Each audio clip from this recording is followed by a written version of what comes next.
Buenas noches, pues bienvenidos a mi canal.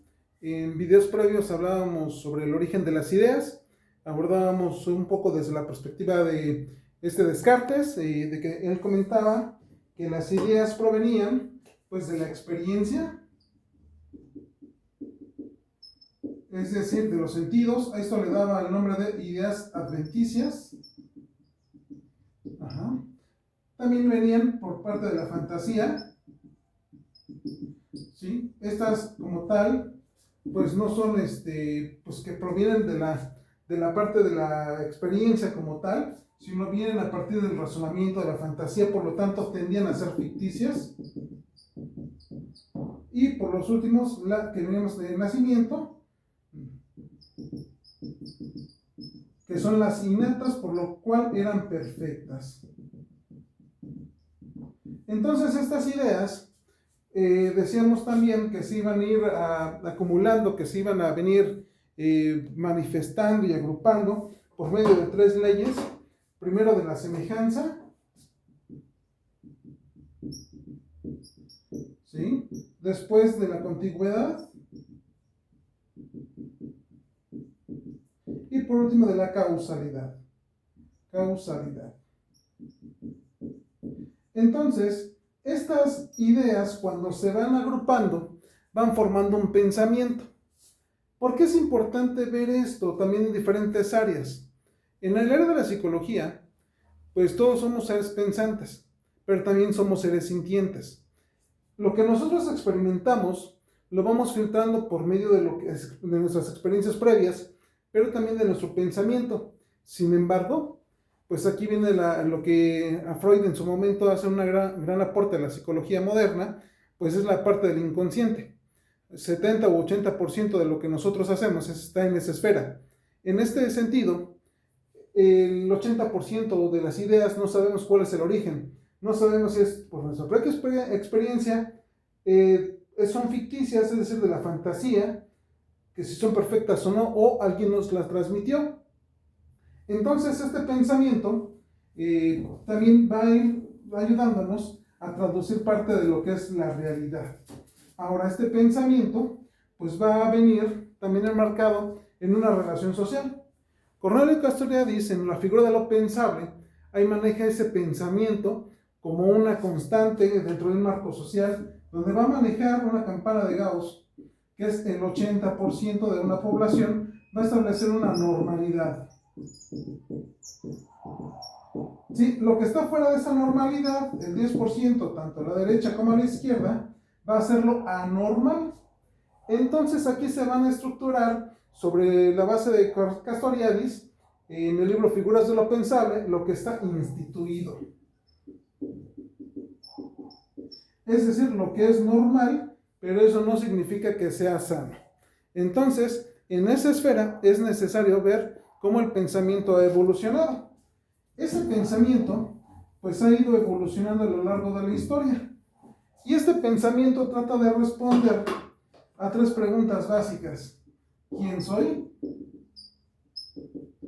¿Sí? Y no nos referimos al nombre o a la ocupación, sino a la esencia del hombre. A esta parte ontológica, si soy una creación divina, si soy un ente consciente, si soy un ente en construcción, de dónde vengo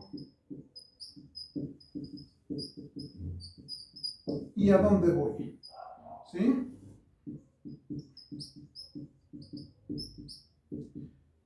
Esta pregunta del a dónde voy tiene que ver también con la idea de la muerte. ¿Sí?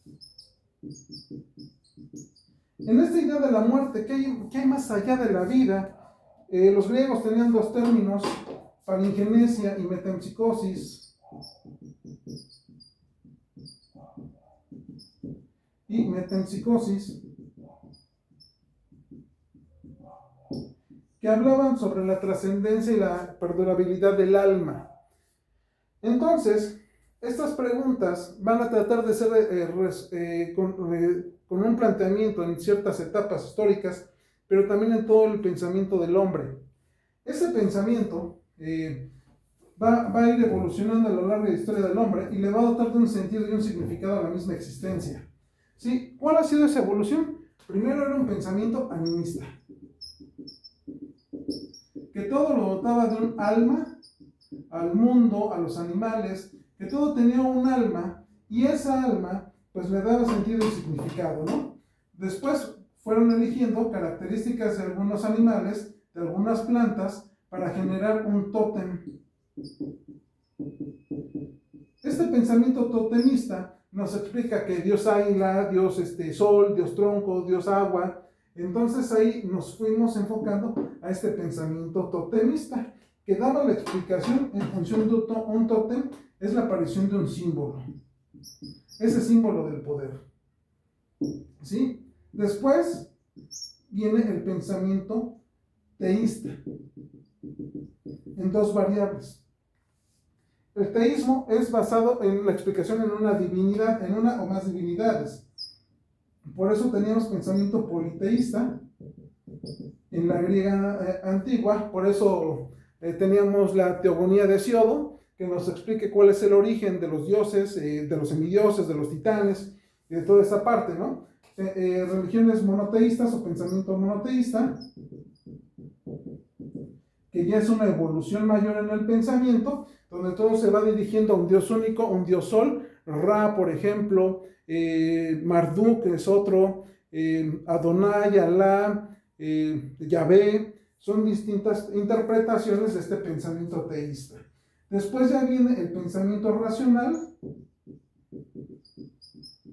Este pensamiento racional que da origen a las ciencias. Esas ciencias, no como una parte especulativa, sino esta ciencia como un método de investigación basado en la evidencia. Y esto toma como parte la proposición de Descartes. ¿Sí? La primera que establece él es que primero hay que empezar con una evidencia. No aceptar como verdadero algo que sea evidente. Ahora, ¿por qué es importante también verlo en diferentes esferas? Porque si desconocemos este punto, usualmente nos vamos a regir por el pensamiento. Por eso el pensamiento, en su raíz griega, en su etimología, viene de pendulum.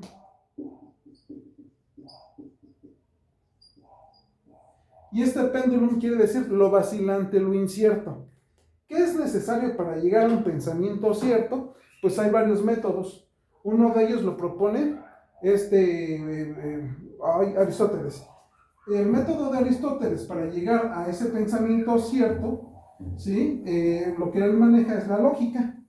En su momento, Platón también generaba una evolución del pensamiento, un análisis del pensamiento, para dejar la doxa que manejaba Platón, que es opinión sin fundamento,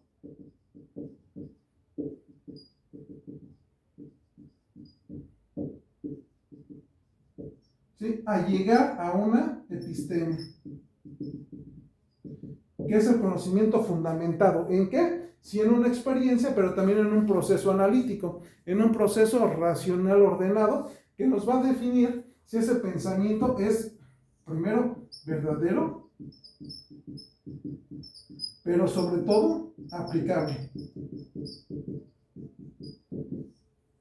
Si no es verdadero, no puede ser aplicable y viceversa, ¿no? Esto en la medida de que se maneje. Aquí tenemos que ver también en el libro de la República de cómo dividía la sociedad Platón. Sin embargo, Aristóteles él plantea como método lo que son la lógica. La lógica nos va a llevar mediante silogismos, ¿sí? ¿Sí? La lógica como método para llegar a un conocimiento, a un pensamiento verdadero,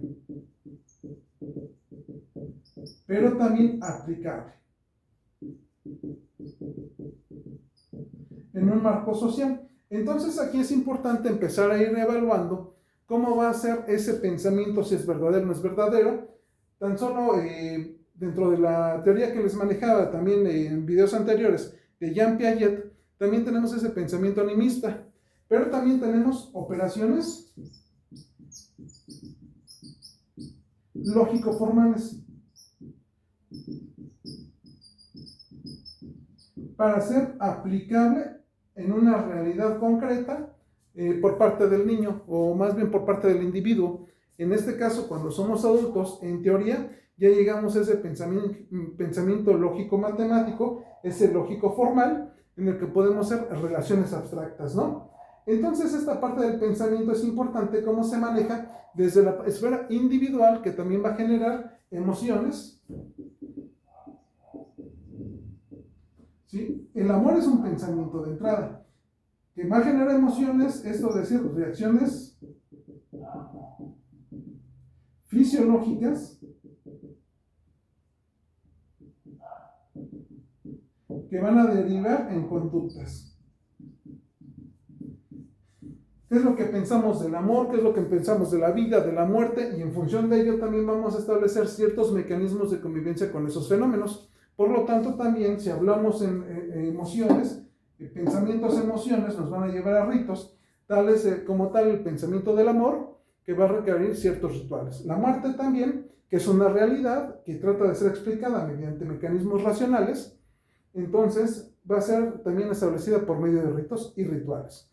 Sí, y eso posteriormente lo vamos a ir viendo. Entonces este pensamiento, una vez que lo pasamos por ese filtro, nos va a llevar a la conciencia. Conciencia, ¿sí? Y esta conciencia nos va a dotar de un albedrío. Dijera el tío Ben, a un gran poder, una gran responsabilidad. Una vez que nos hacemos conscientes, podemos elegir qué vamos a hacer en esa situación o con ese conocimiento que estamos adquiriendo. Ahora, el hecho que llegamos al albedrío, podemos definir qué es lo que vamos a hacer, pero no significa que lo estemos haciendo, porque para eso se necesita un acto volutivo, un acto de voluntad, para que este pensamiento realmente se manifieste en la parte concreta, en la parte práctica, pero sobre todo en la parte funcional, ¿sí? Entonces, en futuros videos vamos a ir explicando qué sentido tiene todo este pensamiento por medio de explicaciones racionales hacia el hombre, cuál va a ser el impacto y cuál va a ser el papel del hombre en el mundo, conforme se va planteando en diferentes etapas históricas. Eso es importante, ¿por qué? Porque muchas veces en nuestra explicación del mundo no sabemos de dónde viene. Es como si estuviéramos en una caja negra que no sabemos de dónde salió. Son principios que se establecieron en algún momento dado, pero no sabemos cuál va a ser la funcionalidad, pero los tomamos como ciertos. Y eso, en lugar de un pensamiento que nos lleve a la conciencia, se va a quedar en la esfera de que va a ser un introyecto. Y el introyecto, todo introyecto, es una verdad que asumimos como tal, pero que no es cuestionada. Y si nosotros asumimos como verdadero algo que no cuestionamos, pues no somos hombres. Parecemos hombres. Me refiero a nivel especie, no a nivel de género. Somos unas máquinas que reproducen. Entonces aquí hay una película, a mí se me hace muy interesante, cuando dice, se llama la película Rango, cuando dice, colócate como protagonista de tu historia. ¿Cómo te vas a colocar como protagonista de tu historia? Donde tal vez estás viviendo de introyectos. Y esos introyectos son verdades absolutas, verdades incuestionadas, que rigen tu vida y con eso piensas regir la vida de los demás. Sí, incluso también si tienes hijos y los educas sobre esos preceptos, ¿no? Por eso es muy importante analizar. Muchas gracias, nos vemos en posteriores videos.